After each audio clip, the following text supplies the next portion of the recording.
Good afternoon, everyone. Thank you for joining us for this webinar. Today, we're going to be talking about how to file an income appeal. We are so lucky to be joined by some amazing staff from financial aid and also our very own office coordinator in the Dean of Students office. So I'll let them introduce themselves, but really quick, my name is Jennifer Wheeler. I'm the project manager in the Office of the Dean of Students, and then we'll move on to the other folks that are on this webinar. Hello, my name is Amber Kellogg, and I'm the Compliance Counselor in the Office of Financial Aid. Hi, my name is Brenda Gamboa. I am the Graduation Initiative Financial Aid Counselor. Hi, everyone. My name is Ezra Bakar, and I'm the Office Coordinator in the Dean of Students office. And then just a quick reminder that, as always, this webinar is being recorded. So it's going to be posted on our website next week, and then you're able to access it at any time. I want to thank you all again for being here. This is such an important topic, and I'm so grateful that financial aid was able to join us to give this presentation. So at this point, I'm going to go ahead and turn it over to Brenda and Amber so they can get started and tell us all about income appeals.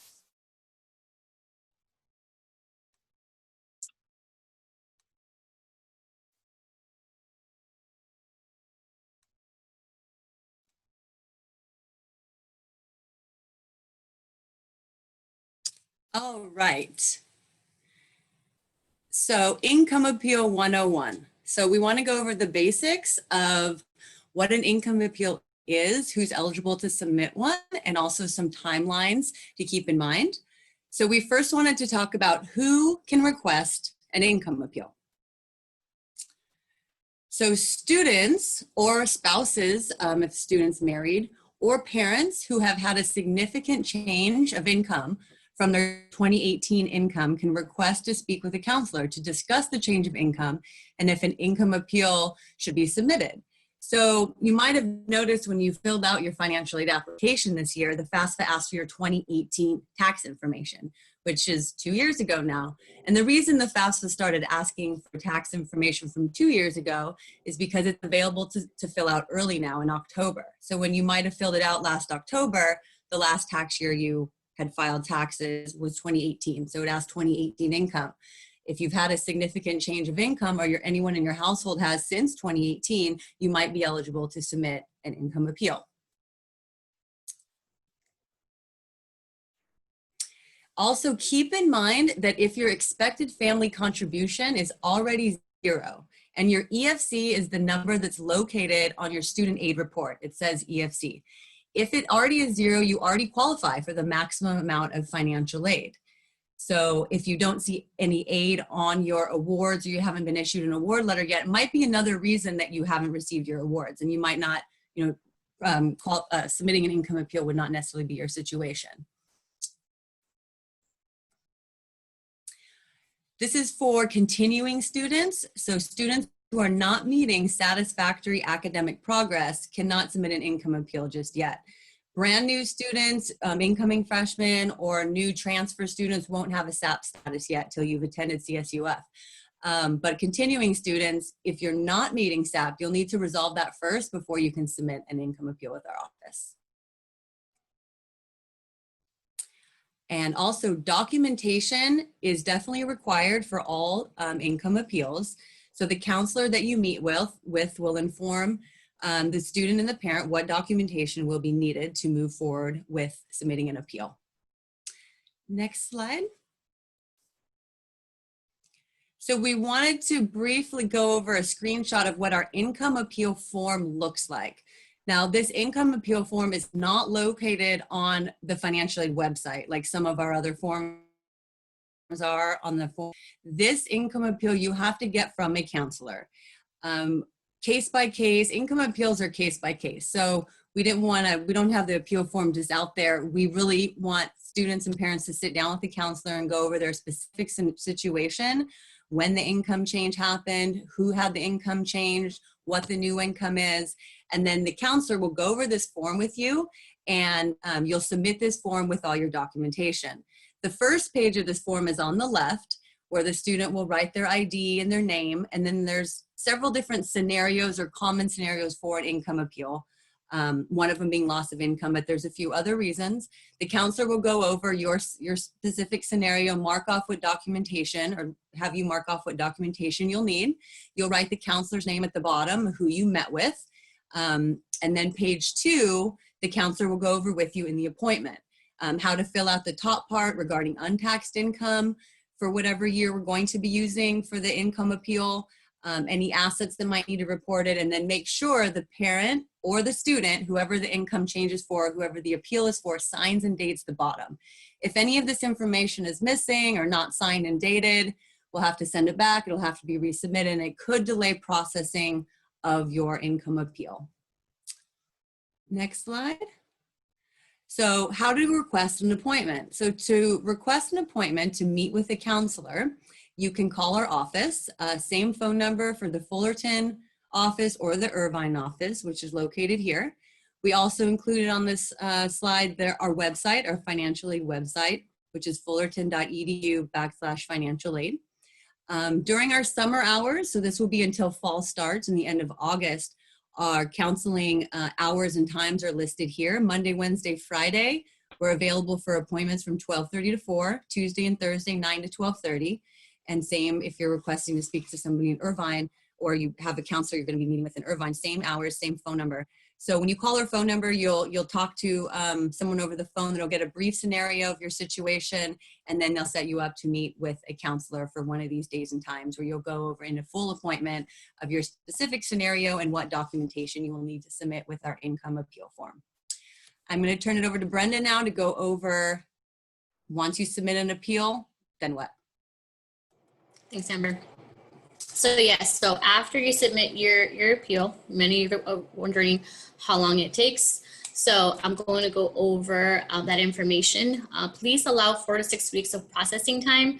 We are meeting with many students, and so we need the time to go over the information, make the updates, and then send information over to you guys.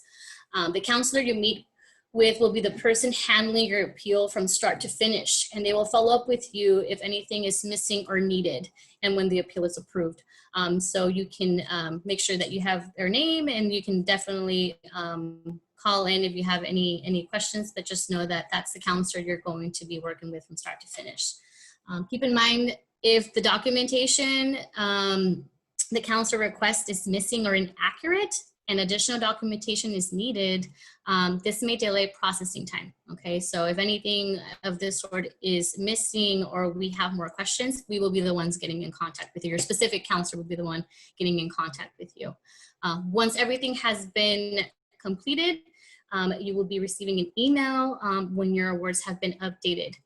It would be the same if for any reason we cannot move forward with the income appeal, you will be also notified. And the reason why we couldn't move forward with the income appeal, okay? So I do wanna go over examples of documentations that we may ask. Other tax information, like 2019 taxes and W-2s, unemployment benefits, disability benefits, workers' compensation, letters of employer, and personal statements. So these are just some of the documents. Just know it can be, again, case by case. So we may ask for other documentation not listed here. So if for any reason the appeal is not beneficial or it's not going to make a significant difference where you're able to get any sort of grants, you do have other options, and that would be getting a private loan or applying for scholarships. So I briefly want to go over where you can find information regarding the scholarships. You can visit our website of fullerton.edu/financial aid/awards/scholarships.php. In that website, you'll find the CSU, all the CSU scholarships available. Keep in mind that those typically open at the beginning of the year, and the deadline is May 15th, but there are some on there that are year round. So it wouldn't hurt to look at to see what could possibly still be open. And we also did include links to off-campus scholarships information. So if any of the CSU ones are not applicable right now because it is July, then definitely look into outside scholarships as well. Now, if you are approved for scholarships, keep in mind that if you receive any checks or anything like that, or the foundation is requesting where do you send, where can they send the check to, you would have to provide that information to SVS. So if you do have a check, make sure that you write your campus-wide ID number, and make sure that you provide the correct address as well, and allow 4 to 6 weeks for that to be applied to your award as well, okay? Trying to see if I can go ahead and show you on our website where you can go. This is where you can check out the scholarships. This is the CSU system one, and you can check out all the scholarships available, and we also have the outside scholarships information as well. We do have information regarding SBS and how you can go ahead and submit, where to submit the scholarship information. Hi, Brenda. Can you reshare your screen so we can see the scholarship page? Because right now we're still looking at the PowerPoint. Perfect. Thank you so much. Yeah, no problem. So this is the page right here. So when you go on there, make sure you click on the arrows, so then you can check out all the scholarships available. So these are the CSU system ones, and then these are the outside scholarship foundations ones, and then this is where you would be sending the information if you are a recipient of the scholarship, and then any additional information as well here. So, questions? Yeah, we have a few questions. Our first question is, how long does it take to receive a response or an outcome? Regarding the income appeal, 4 to 6 weeks. What was that?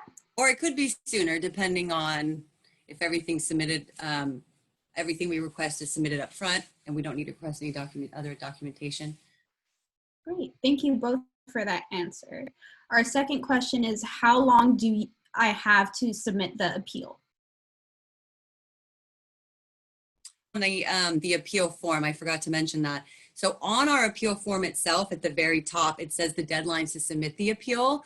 If you're attending fall only, and then you're graduating or leaving, whatever, you're just going to be here fall of 2020, the deadline to submit the appeal and documentation is November 2nd.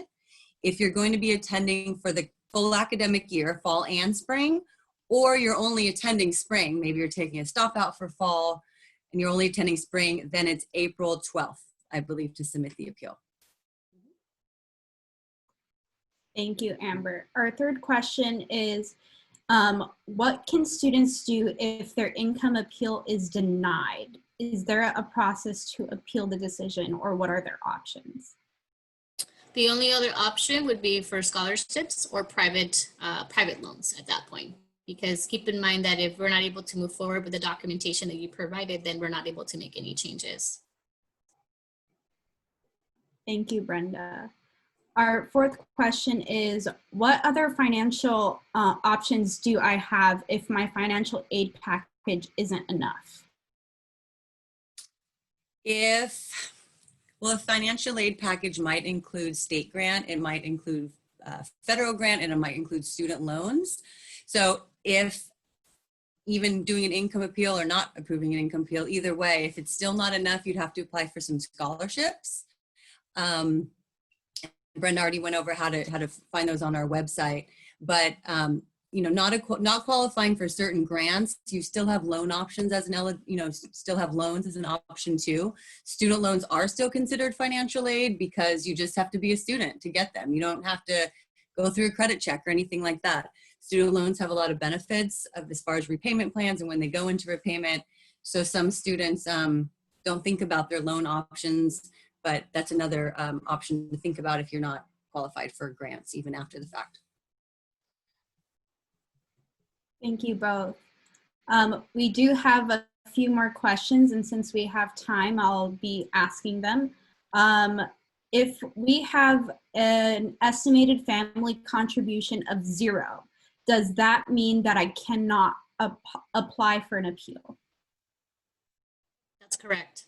Because at that point, zero EFC reflects that you've received all the aid available for you as a zero EFC. So there will be no additional grants for you, just because at that point you would be maximizing everything.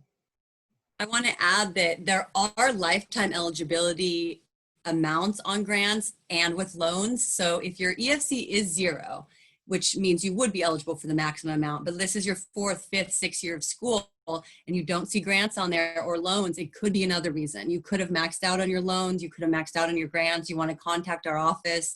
You can still talk to a counselor to figure out where, you know, what you're seeing is different, but you wouldn't apply for an income appeal, because that's not necessarily the situation that would be why you wouldn't be seeing your aid.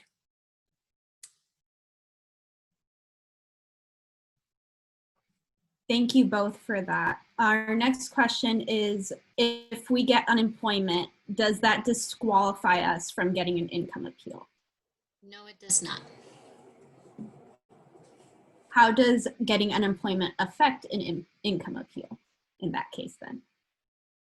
So depending on the specific scenario, like each appeal, like we said, is case by case. So the counselor will meet with you, find out who had the change of income, when the change of income happened.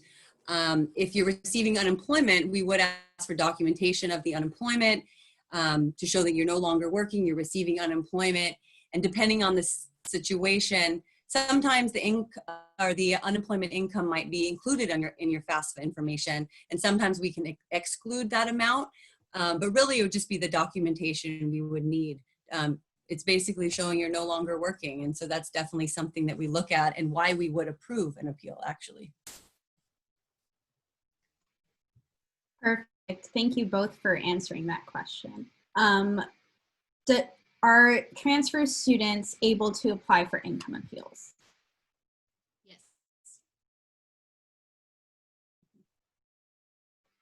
And what is the process for scheduling an appointment? I know we touched up on this a little bit, but could we go over it one more time? Yeah, I can go over the office hours: Monday, Wednesdays, and Fridays from 12:30 to 4. Tuesdays and Thursdays from 9 to 12:30. And you can call our office to set up an appointment. And I can definitely go over our phone number as well. Our office phone number is 657-278-3125. You can also request an appointment online, either or, okay? We're offering 2 types of appointments right now. We can do a phone call appointment, or we can do a Zoom appointment. If you like to meet, if the student likes to meet face-to-face, or the parents want to meet us face-to-face, you can let the person on the phone know that you'd like to talk on the phone to a counselor, or they'll set up a Zoom, both. Perfect. Our next question is about our deadline. So if tuition is due on the 31st, how do they apply for an income appeal before they have to pay for their tuition?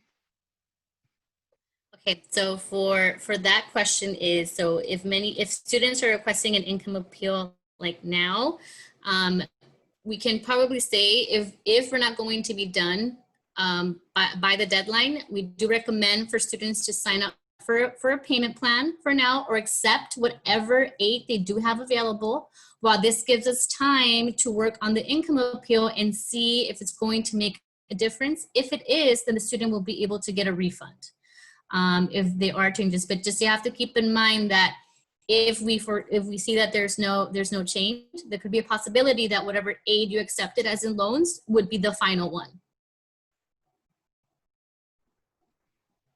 And is the process any different for students who are out of state, or is it the same? The process would be the same. Doesn't matter. Yeah.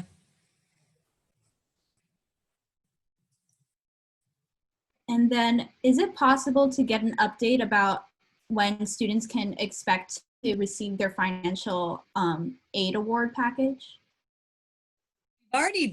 We've already done financial aid packaging for all students, really. If you don't see a financial aid award, you didn't get that email, then there's something still pending on your file, we're still performing verification, or there's something we're still under review, why you don't have an award letter yet.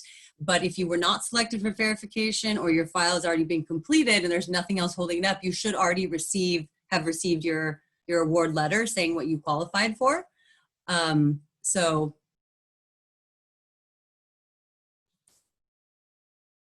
you might have an award, you might not yet, but. Perfect. We are still getting questions that are very individualized to our students. For confidentiality reasons, I will ask that you either send those emails to directly to financial aid or to the Dean of Students email. And those emails are deanofstudents@fullerton.edu or financialaid@fullerton.edu, and we will be happy to help you. At this time, those are all the questions that are general in regards to income appeals. So I'll pass it over to Jen. Thank you, Ezra. Thank you so much, Brenda and Amber, for that presentation. I know it was super informative for myself, and it's just so important during this time when, as we know, the income has changed for a lot of our Titans and their parents. So this is a great option for you all to look into. I also want to thank you, Ezra, for monitoring the chat and making sure all those questions got asked. I also just want to give a shout out to financial aid. You all have been working so hard behind the scenes, making sure that our Titans are supported, giving them extra aid as much as we can, working on all the CARES Act funding, and now making sure that they're all getting their awards and then working with the income appeals for those adjustments. So thank you so much. It definitely is appreciated. And Titans, make sure that you are reaching out to them. They provide such individualized care. Like they said, each case is different. So if you have questions, like Ezra said, that are very specific to you and your financial situation, make sure you're setting up an appointment with them. They have counselors that are there to walk you through everything and make sure you feel supported. So again, their email is financialaid@fullerton.edu. And we'll also make sure that in the description box of the video when we post it, that we have all of the office hours for financial aid, as well as their email and phone number. As Brenda mentioned, there's several ways to make an appointment, so just reach out and talk to a counselor, and I promise you that you'll be taken care of to the best of their ability. So thank you all again for joining us. It was so nice to have you here. Thank you again, Brenda and Amber. Thank you, Ezra, and we'll see you all next time. Bye, Titans. Thank you. Bye. Thank you.